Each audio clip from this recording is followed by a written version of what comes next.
साथीहरू, कानुनले नगर्नु भनेको कार्य गर्नु वा गर्नु भनेको कार्य नगर्नु नै अपराध हो। अपराध मानव व्यवहारको एक अंश हो। शरीरमा मानव रोगको सम्भाव्यता भए चाहिँ समाजमा पनि अपराधको सम्भाव्यता हुन्छ। अपराध बिनाको समाज कल्पना पनि हुँदैन। यसरी मानव सभ्यताको स्थापनासँगै घटित हुँदै आएका अपराधहरूका धेरै हाँगाहरूमध्ये करणी सम्बन्धी कसुर वा बलात्कार जस्ता घटनाबाट समाज आक्रान्त रहेको कुरामा यहाँहरू झकझाएरै हुनुहुन्छ। नमस्कार, म रामकुमार नेपाल, RaKuNe च्यानलमा यहाँहरूलाई स्वागत छ। अपराधीलाई भए होस्, अरू सबैलाई जय होस् भन्दै आजको भिडियो सुरु गरौँ। आउनुहोस्, आज हामी कम्तीमा जबरजस्ती करणी सम्बन्धमा मुलुकी ऐन 2020 र नयाँ मुलुकी अपराध संहिता 2074 को बीच तुलनात्मक अध्ययन गरी समीक्षात्मक अवधारणा तयार गरौँ। सबैभन्दा पहिला तपाईहरू यस च्यानलमा नयाँ हुनुहुन्छ र कानुन सम्बन्धी विषयमा जानकारी प्राप्त गर्न चाहनुहुन्छ भने यो च्यानल तपाईहरूको लागि उपयोगी हुन सक्छ। तसर्थ यस च्यानललाई सब्स्क्राइब गर्नुहोस् र साथमा रहेको घण्टी पनि थिच्नुहोस् ताकि तपाईहरूले मेरो कानुन सम्बन्धी नयाँ भिडियोहरूको जानकारी प्राप्त गर्न सक्नुहोस्।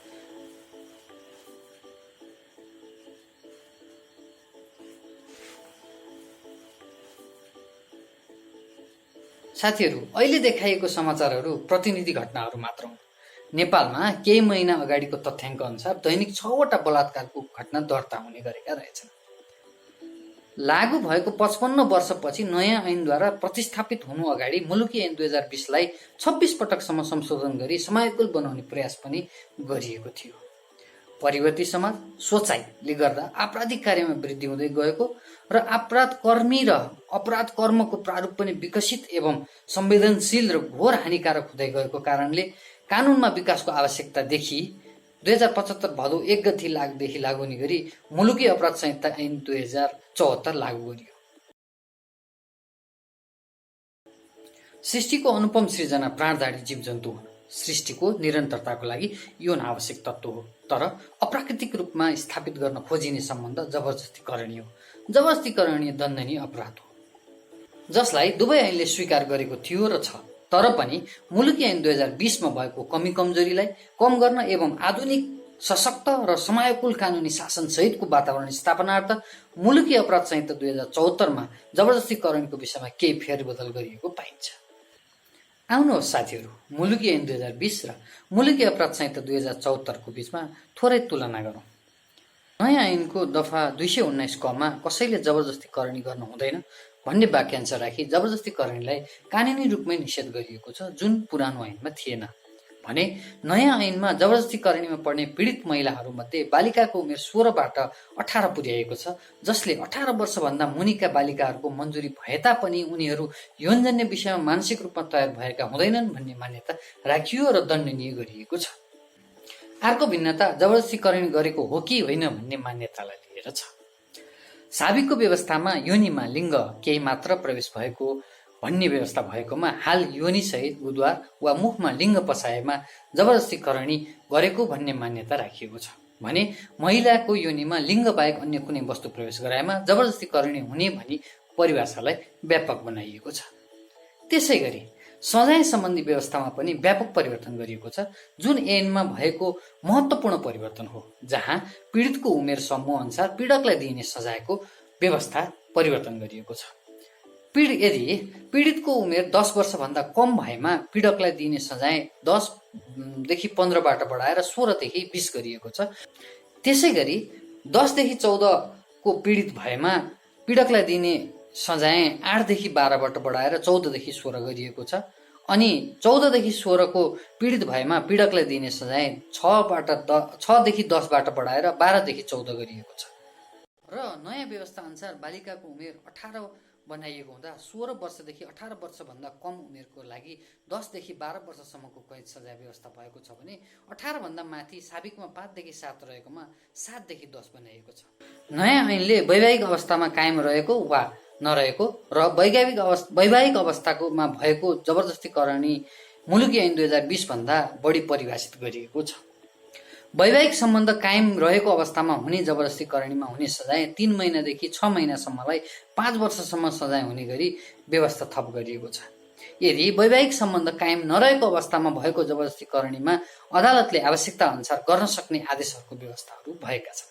आफू एचआइभी पोजिटिभ भन्ने थाहा हुँदाहुँदै कसैले जबरजस्ती करण गरेमा त्यस्तो पीडकलाई साबिकमा थप 1 वर्ष कैद सजाय हुने व्यवस्था भएकोमा नयाँ ऐनमा जबरजस्ती करणीमा हुने सजाय र थप 10 वर्ष कैद र रु 1 लाखसम्म जरिवाना गर्ने व्यवस्था गरिएको छ भने अन्य यौन संक्रमितले जबरजस्ती करणी गरेमा त्यस्तो पीडकलाई जबरजस्ती करणीमा हुने सजाय र थप 3 वर्षको कैद र रु 30,000सम्म जरिवाना गर्ने व्यवस्था थप भएको छ। मुलुकी ऐन 2020मा गर्भवती मात्र भनिएकोमा नयाँ ऐनमा 6 महिनाको गर्भवती भनिएको छ भने सामूहिक एवं गर्भवती अशक्त अपाङ्गलाई जबरजस्ती करणी वा हात हतियार दबाई जबरजस्ती करणी गरेमा साबिकको जस्तै सजाय हुने र थप 5 वर्षसम्म थप हुने व्यवस्था गरिएको छ। उता हाड नातामा जबरजस्ती करणी भए साबिकमा जन्म कैदको सजाय पाएको भए थप सजाय नहुने व्यवस्था भएको थियो भने नयाँ ऐनले भने जबरजस्ती करणीमा भएको सजायको साथमा हाड नाता सजायको करणीको सजाय जुनसुकै परिस्थितिमा पनि थप हुने व्यवस्था गरेको छ। हामीले दुईवटै ऐनमा भएको के आधारभूत विशेषताहरूलाई भिन्नताहरूलाई विश्लेषण गर्यौं। वर्तमान विश्वव्यापीकरण एवं सूचना प्रविधिको विकासले मानिसहरूले गर्ने करणी सम्बन्धी कसुर पनि दिन प्रतिदिन वृद्धि हुँदै गएको पाइन्छ, जसमा पनि किशोर अवस्थाका केटाकेटीहरू पीडित दुवै रहेको पाइन्छ। यौन शिक्षाको अभाव, अविकसित अपरिपक्व किशोरीहरूले प्राप्त गर्ने यौनजन्य सामग्री आदिले करणी सम्बन्धी कसुरमा वृद्धि भएको मान्न सकिन्छ। साथै हाल सार्वजनिक भइरहेका घटनाहरू अध्ययन गर्दा हाड नाता करणीमा पनि वृद्धि भएको पाइन्छ भने कतिपय अवस्थामा सहमतिमा करणीय लिनदिन गर्ने र पछि सामान्य मनमुटाव हुँदा पनि त्यसलाई करणी सम्बन्धी कसुर वा बलात्कार जस्ता घटनामा परिणत गर्ने गरेको पनि पाइन्छ। तसर्थ यस्ता कतिपय परिस्थितिलाई समाधान गर्न थप कानुनको आवश्यकता महसुस गरी फौजदारी कानुन विकास गर्न नेपालमा मुलुकी अपराध संहिता 2074 को विकास गरी लागू गरिएको भनेर मान्न सकिन्छ। नेपाली समाज पुरुष प्रधानात्मक रूपमा चित्रित हुँदै आएको छ। हिन्दू ग्रन्थ वा पौराणिक ग्रन्थ अध्ययन गर्दा परापूर्व कालमा देवताहरूबाट पनि जबरजस्ती करणी सम्बन्धी घटना घटाएको उदाहरण पाउन सकिन्छ, जसले तत्कालीन समयको सामाजिक परिस्थिति र स्त्री बाध्यता महसुस गराउँदछ। यसले चित्रित गर्न खोजेको विषय के हो भने करणी सम्बन्धी कसुरबाट पीडित महिलाले सामाजिक रूपमा पूर्ववत स्थान हासिल गर्न नसकिरहेको अवस्था पाइन्छ। अर्थात् नेपाली समाजमा हालसम्म पनि यस्ता पीडित महिलाहरू स्वयं नै बहिष्कृत वा अपहेलित हुनु परेको देखिन्छ। नयाँ कानुनले सो विषयमा केही सम्बोधन गर्ने प्रयास गरेको पनि पाइन्छ, जसले नेपाली समाजलाई करणी सम्बन्धी कसुरबाट हुने पीडाबाट केही मात्रामा भए पनि मलम लगाएको विश्वास गर्न सकिन्छ। तपाईहरुलाई आजको भिडियो कस्तो लाग्यो? यो भिडियो मन परेमा लाइक, शेयर र च्यानललाई सब्स्क्राइब गर्नुहोस् र घण्टी पनि थिच्नुहोस् ताकि मेरो यस्तै अरू भिडियोहरूको बारेमा जानकारी प्राप्त तपाईहरुलाई फेरि पनि होस्। र तपाईहरुलाई केही सल्लाह सुझाव र जिज्ञासा छ भने तलको कमेन्ट बक्समा लेखिदिनुहोस्, हामी त्यसलाई सकारात्मक रूपमा लिन्छौँ। धन्यवाद।